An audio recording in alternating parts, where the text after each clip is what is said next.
Hi, so this week's discussion question was about empathy and two people who represent that, one from this class and one from my life.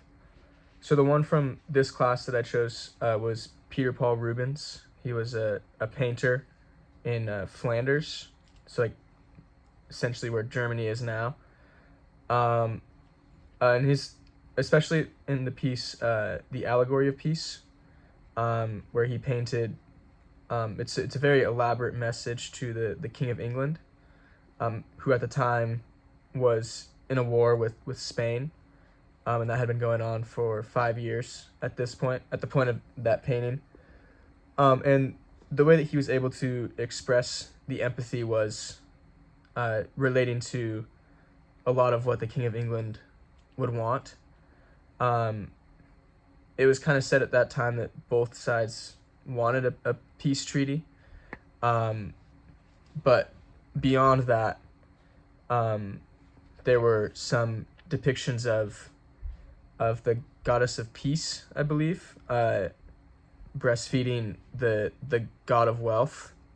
So that kind of appeals to the King of England, who is going to be worried about his country's wealth. And Peter Paul Rubens is saying in that specific part of the painting that peace nourishes wealth, which really could appeal to the King of England and encourage him to have a peace treaty with Spain.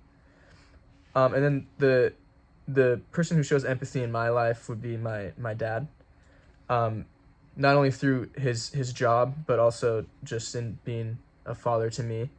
But he is in a job where he's a public defense attorney, so he deals with a lot of people that can't afford attorneys, who are at the lowest point of their life, and he is able to help them, and when a lot of people would completely ignore them.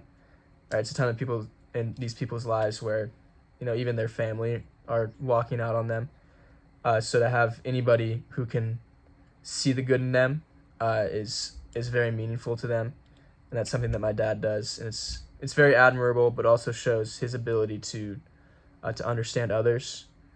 But also in my life, I've seen him. We are both very similar mentally.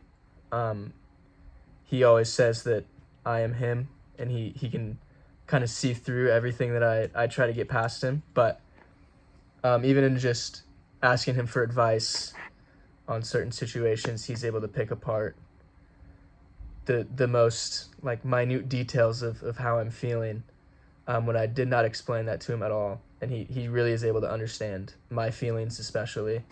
I believe that's because of the similarities that we have, but also through his job, where he is not forced to, but he has to relate to a lot of people's emotions a lot of the time.